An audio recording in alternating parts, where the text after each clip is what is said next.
Hello students, welcome to my YouTube channel ideal classes. Student, आज हम OR series के बहुत ही इंपॉर्टेंट टॉपिक ट्रांसपोर्टेशन प्रॉब्लम के लेक्चर थर्ड में आज डिस्कस करेंगे वोगेल अप्रॉक्सीमेशन मेथड, जिसे हम शॉर्ट में वैम मेथड भी बोलते हैं। स्टूडेंट्स, इसके प्रीवियस वीडियो में हमने डिस्कस करा था ट्रांसपोर्टेशन प्रॉब्लम के इनिशियल बेसिक फिजिबल सॉल्यूशन को फाइंड करने का दो मेथड्स स्टडी कर चुके हैं। फर्स्ट था north west corner method and second था लोवेस्ट कॉस्ट एंट्री मेथड। तो स्टूडेंट्स, अगर आपने वो वीडियो हमारा नहीं देखा है तो सबसे पहले प्लेलिस्ट में जाकर के हमारे प्रीवियस वीडियो को देख लीजिएगा। अब ट्रांसपोर्टेशन प्रॉब्लम में linear initial basic feasible solution find करने का थर्ड और सबसे इंपॉर्टेंट मेथड है वोगेल अप्रॉक्सीमेशन मेथड। ये मेथड सबसे accurate initial basic feasible solution find करता है comparison north west corner method and lowest cost entry method से। ओके स्टूडेंट्स, जब हम किसी भी इनिशियल बेसिक फिजिबल सॉल्यूशन की ऑप्टिमलिटी फाइंड टेस्ट करते हैं तो मोदी मेथड अप्लाई करते हैं, और मोदी मेथड हमेशा वैम मेथड के द्वारा निकाले गए इनिशियल बेसिक फिजिबल सॉल्यूशन पर ही एप्लीकेबल होता है। सो ये मेथड सबसे ज्यादा इंपॉर्टेंट है ट्रांसपोर्टेशन प्रॉब्लम के initial basic feasible solution find करने के लिए। और ये सब क्यों इंपॉर्टेंट है? क्योंकि ये सबसे एक्यूरेट सॉल्यूशन देता है। तो स्टूडेंट्स, आज इस वीडियो में बहुत ही इजी तरीके से, बहुत ही सिंपल तरीके से आपको हम जो है डिस्क्राइब करेंगे, एक्सप्लेन करेंगे बेसिक कॉन्सेप्ट की कैसे हम वैम मेथड से किसी भी इनिशियल बेसिक फिजिबल सॉल्यूशन को ट्रांसपोर्टेशन प्रॉब्लम में फाइंड करते हैं। तो हमारे साथ बने रहिए स्टूडेंट्स, और पूरी वीडियो देखिएगा, लाइक करिए, शेयर करिए और सब्सक्राइब भी करिए। ओके स्टूडेंट्स, तो हम लेते हैं एक problem first. Find initial basic feasible solution to the following transportation problem by WAM method. And question is given here, student here given four markets A, B, C, D जो column wise में दिया गया है, and factory दिया गया है row wise, रो form में X, Y and Z, और supply given here 30, 50, 20 and demand है हियर 20, 40, 30, 10। तो स्टूडेंट्स, अब हम इसके सॉल्यूशन के बारे में डिस्कस करेंगे। आप इसे शॉर्ट स्क्रीन ले लीजिए क्वेश्चन को। आई होप आप शॉर्ट स्क्रीन ले चुके हैं। तो अब हम क्या करते हैं, जो अननेसेसरी पार्ट्स हैं उसे हम डिलीट कर देते हैं, क्योंकि अब हम सॉल्यूशन की बात करेंगे।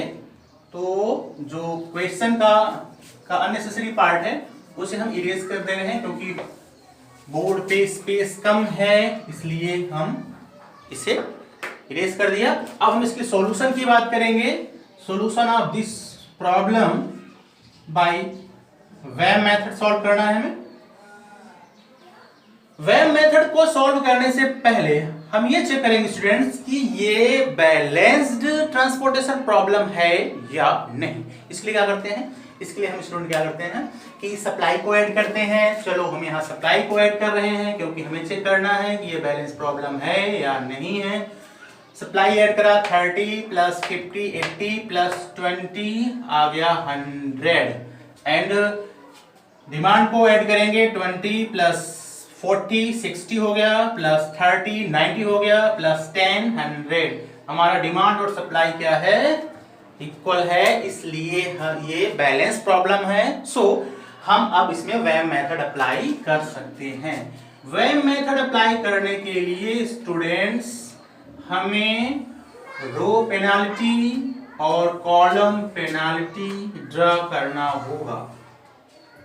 ओके स्टूडेंट्स, हमने मान लिया ये रो पेनाल्टी 1 हो गया, row penalty 2, row penalty 3 and row penalty 4। अगर आगे नीड होगा तो आगे भी हम इस पेनाल्टी को बढ़ा देंगे। अभी फिलहाल हम 4 तक ले चल रहे हैं। ऐसे ही हम कॉलम पेनाल्टी की बात करेंगे स्टूडेंट्स। कॉलम पेनाल्टी, बहुत ध्यान से स्टेप को समझते जाइएगा, बहुत ही इम्पॉर्टेंट मेथड है और बहुत ही इजी फॉर्म में हम इसे एक्सप्लेन करेंगे। आप इसे कभी भूल नहीं पाएंगे अगर आप हमारे साथ लास्ट तक बने रहते हैं तो। ये हमारा टेबल बनके तैयार हो गया स्टूडेंट। ओके, अब हम बात करेंगे कि कैसे हम इसे रो पेनाल्टी निकालेंगे और कैसे कॉलम पेनाल्टी निकाल के हम इसका सॉल्यूशन फाइंड करेंगे initial basic feasible solution web method से। ओके स्टूडेंट्स, तो फर्स्ट हम क्या करेंगे, हमें रो पेनाल्टी 1 फाइंड करना है। इसके लिए हम फर्स्ट रो में सबसे मिनिमम डिजिट के डिफरेंस देखेंगे। इसमें सबसे मिनिमम क्या है स्टूडेंट्स, 1 1। हम कॉमन नंबर में सिर्फ एक को काउंट करते हैं तो 1 और 2 लेंगे। 1 और 2 का डिफरेंस 1 है स्टूडेंट, यहां लिख दिया हमने 1। अब आगे इसमें सेकंड रो में 1 और 2 मिनिमम नंबर है, इसका डिफरेंस 1 है, लिख दिया। थर्ड रो में आगे मिनिमम नंबर है 2 और 4, इसका डिफरेंस क्या है, 2 है, 2 लिख दिया। अब आते हैं स्टूडेंट कॉलम पेनाल्टी फर्स्ट में। फर्स्ट कॉलम में मिनिमम 1 और 3 दो मिनिमम नंबर है, इसका डिफरेंस कितना है, 2, लिख दिया 2।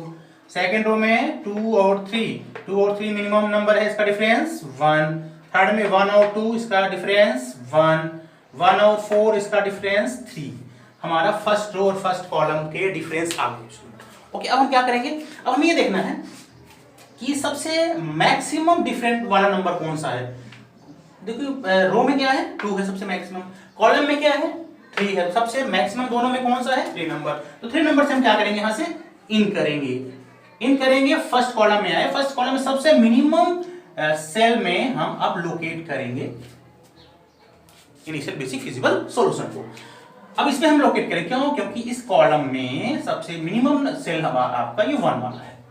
अब देखो यहाँ पे सप्लाई 50 है, डिमांड 10 है, इन दोनों में मिनिमम क्या है, 10। यहाँ हम 10 लोकेट करेंगे, 10 से 10 कैंसिल हो जाएगा तो यहाँ कुछ नहीं बचेगा।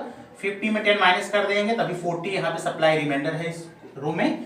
तो जब हम किसी भी रो या कॉलम का ऑल डिमांड या सप्लाई फिनिश हो जाता है तो उस रो के बाकी के सेल को हम डैश कर देते हैं, या डैश करो या क्रॉस करो, बात एक ही है। फिर हम डैश करते हैं तो डैश करते हैं, आप क्रॉस भी कर सकते हैं। तो हम इस कॉलम को डैश कर दिए क्योंकि इस कॉलम में अब कोई भी डिमांड क्या है, नहीं बचा है। ओके स्टूडेंट्स, अब हम फिर क्या करते हैं, अगेन हम रो पेनाल्टी 2 निकालेंगे और कॉलम पेनाल्टी 2 निकालेंगे। रो पेनाल्टी 2 निकालने के लिए अब हम जो 3 सेल्स बचे हैं, इसका मिनिमम नंबर का डिफरेंस 1, इसके मिनिमम नंबर का डिफरेंस भी 1 ही है।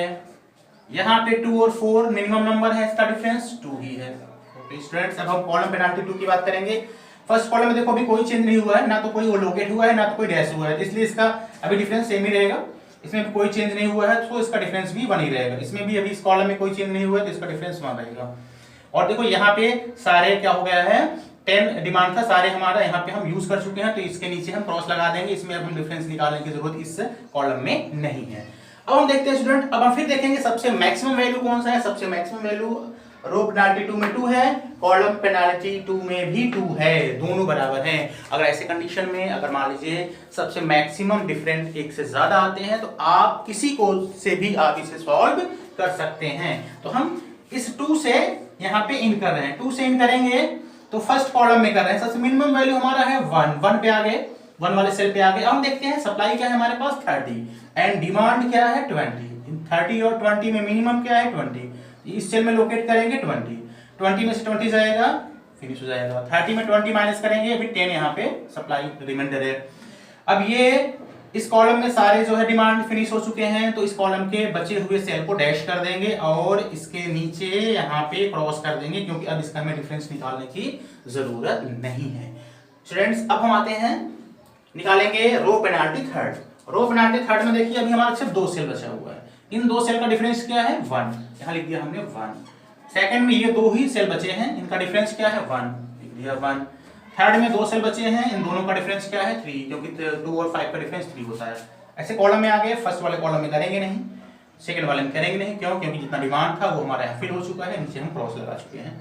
अब इन दोनों, अभी इस कॉलम में कोई चेंज नहीं है, सो इसका डिफरेंस 1 ही रहेगा। इस कॉलम में कोई भी चेंज अभी नहीं हुआ है तो इसका डिफरेंस 1 ही रहेगा। अब हम देखते हैं सबसे मैक्सिमम डिफरेंस कहाँ है मेरे स्टूडेंट। सबसे मैक्सिमम रो पेनाल्टी थर्ड का ये 3 है सबसे मैक्सिमम। तो अब हम यहां से करेंगे इन करेंगे, आगे हम फर्स्ट थर्ड कॉलम रो में इसमें 2 ही सेल बचे हैं, उसका मिनिमम 2 है तो 2 को हम इस 2 सेल को लोकेट करेंगे। सप्लाई हमारे पास 20 है, डिमांड हमारे पास 40 है, तो यहाँ मिनिमम क्या है 20 लोकेट करेंगे। 20 लोकेट किया तो 20 कैंसिल हो गया, 20 कैंसिल हो गया, इसका मतलब इसके पीछे क्रॉस कर देंगे और इस रो में बचे हुए सेल को डैश कर देंगे क्योंकि हमारा सप्लाई कंप्लीट हो चुका है और डिमांड में 20, इस कॉलम में 20 यूज कर चुका, 40 में 20 जाएगा, 20 बचेगा। फिर हम निकालेंगे रो पेनाल्टी 4। रो पेनाल्टी 4, 2 ही सेल बचे हुए हैं 2 और 1, इनका डिफरेंस हो जाएगा 1 स्टूडेंट्स।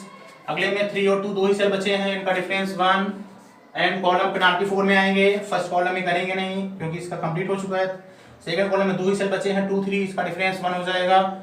इन दोनों में 2 ही सेल बचे हैं 1 2, इसका डिफरेंस 1 हो जाएगा स्टूडेंट। अब देखिए, अब हमारे पास क्या है 4 सेल बचे हुए हैं, सबका 1 1 1 है, तो क्या है सारे 4 के चारों क्या है 1 1 1 है, कोई ना तो ग्रेटर है ना तो स्मॉल है, सब इक्वल है। अगर ऐसे कंडीशन में देखिए ध्यान से 4, तो हमारे पास सिर्फ ये 4 सेल बचे हुए हैं, ये 4 सेल बचे हुए हैं जिसमें हमें लोकेट करना है या डैश करना है। अब हमें एंट्री पहले किससे करेंगे, हमारे पास कोई ऑप्शन नहीं बचा है क्योंकि सारे वैल्यू क्या है सेम है 1 1 1 1। तो हम इस जो 4 रिमाइंडर सेल बचे हैं उसका सबसे मिनिमम वैल्यू को सबसे पहले हम लोकेट करेंगे। तो इसमें 2 1 3 2 में सबसे मिनिमम वैल्यू 1 है, इस वाले सेल को लोकेट करेंगे। इसमें क्या करेंगे, देखो यहाँ पे सप्लाई 10 है, डिमांड 30 है, मिनिमम 10 है, 10 लोकेट किया, 10 लोकेट किया तो 10 कैंसिल हो गया, ये हमारा सप्लाई कंप्लीट हो गया। तो इस वाले 2 वाले बॉक्स में डैश कर देंगे, 30 में से 10 गया तो 20 बच रहा है, 20 यहाँ बचा हुआ है। अब सिर्फ 2 सेल बचे हैं 2 और 3, 2 और 3 में मिनिमम क्या है, मिनिमम सेल वैल्यू कौन सा है 2 को हम लोकेट करेंगे। यहाँ पे है 40 और यहाँ पे 20, 40 सप्लाई है 20 डिमांड है, मिनिमम क्या है 20 लिख दिया, 20 से 20 ये 20 कैंसिल हो गया। अब इसमें देखो कोई भी ऐसा इस कॉलम में सेल नहीं है जो लोकेट या डैश ना हुआ हो और 40 में से 20 जाएगा स्टूडेंट्स, 20 बचेगा। हमारे पास सिर्फ एक सेल है 3 वाले सेल में आ गए। यहाँ पे 20 आपका डिमांड है, 20 रिक्वायरमेंट है, तो यहाँ लिख दिया 20। ध्यान रखिएगा लास्ट जिस भी सेल को हम फिल करेंगे तो डिमांड और सप्लाई सेम ही आना चाहिए, अगर सेम नहीं है तो इसका मतलब कहीं ना कहीं आप कैलकुलेशन में एरर कर रहे हैं। जब ये हो गया स्टूडेंट, अब हमें इनिशियल बेसिक फिजिकल सॉल्यूशन मिल जाएगा। तो लिखेंगे the initial basic feasible solution is, अब देखिए फ्रेंड जिस किस सेल में लोकेट हुआ है, फर्स्ट रो के फर्स्ट कॉलम में, तो हो जाएगा x11 इक्वल टू क्या लोकेट किया हमने 20, और फर्स्ट रो के थर्ड कॉलम में हो जाएगा x13 first row third column, ये कितना लोकेट किया है 10 कॉमा। अब हो जाएगा हमारे पास देखिए स्टूडेंट सेकेंड रो का सेकेंड कॉलम, ये हो जाएगा x22 इक्वल टू क्या है 20 लोकेट किया है। सेकेंड रो का third column x23 equal to क्या लोकेट किया गया है 20 कॉमा। सेकेंड रो का fourth column x24 equal to कितना लोकेट किया है 10, और लास्ट में है आपका थर्ड रो का सेकेंड कॉलम, तो हो जाएगा x32 इक्वल टू कितना लोकेट किया गया है 20। ये हो गया इनिशियल बेसिक फिजिकल सॉल्यूशन। लेकिन हमें फाइंड करना है क्या, मिनिमम टोटल ट्रांसपोर्टेशन कॉस्ट। लिखेंगे हेंस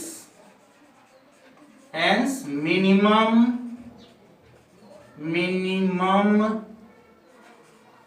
टोटल ट्रांसपोर्टेशन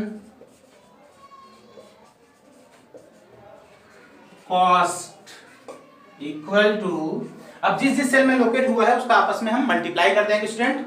देखो 20 इंटू 1 प्लस 10 इंटू 1, 20 इंटू 1 एक ब्रैकेट में, सेकेंड में 10 इंटू 1 नेक्स्ट ब्रैकेट में, 20 into 3, 20 into 2, 10 into 1, 20 into 3 plus 20 into 2 plus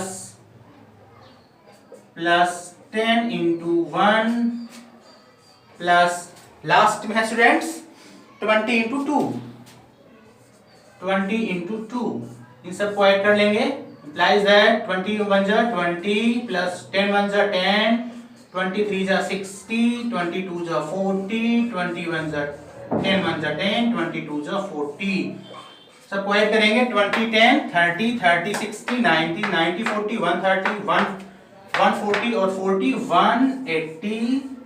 तो स्टूडेंट्स ये आपका complete initial basic feasible solution का मिनिमम टोटल ट्रांसपोर्टेशन कॉस्ट आ गया। ये कॉस्ट अगर हम इसी क्वेश्चन को नॉर्थ वेस्ट कॉर्नर मेथड से करें या लोवेस्ट कॉस्ट एंट्री मेथड से करें तो जो हमारा इनिशियल बेसिक फिजिबल सॉल्यूशन के बाद जो मिनिमम ट्रांसपोर्टेशन कॉस्ट आएगा वो वोगेल एप्रोक्सीमेशन से ज्यादा ही आता है, सबसे कम ये वैल्यू देता है, इसका मतलब सबसे एक्यूरेट देता है ये value. Okay students, I hope आपको ये मेथड समझ में आ गया होगा। अब हम आपको एक क्वेश्चन होमवर्क के रूप में देंगे जिसे आपको खुद से करना है, जिससे कि आपको ये मेथड अच्छे से समझ में आ जाए, कॉन्सेप्ट क्लियर हो गया होगा। अब एक क्वेश्चन हम देते हैं जिसे आपको बाद में खुद से करना है। Problem 2, solve transportation problem by VAM method. Students ये क्वेश्चन आपके सामने है। ये मार्केट है A, B, C, D और फैक्ट्रीज गिवन है X, Y, Z। Here supply and here demand. तो फर्स्ट रो में डिजिट है students 3 2 8, next 1 6 3, next 7 5 3 4 9 2। Supply is 300 400 500 and demand is 250 350 400 and 200। इसका इनिशियल बेसिक फिजिबल सॉल्यूशन निकालना है और इसका निकालना है minimum transportation problem, minimum transportation cost by Vogel approximation method. I hope student आपको ये मेथड ऐसे समझ में आ गया होगा। अगर समझ में आ गया है तो सब्सक्राइब करिए, लाइक करिए और ज्यादा से ज्यादा अपने फ्रेंड्स में शेयर करिए। Thank you.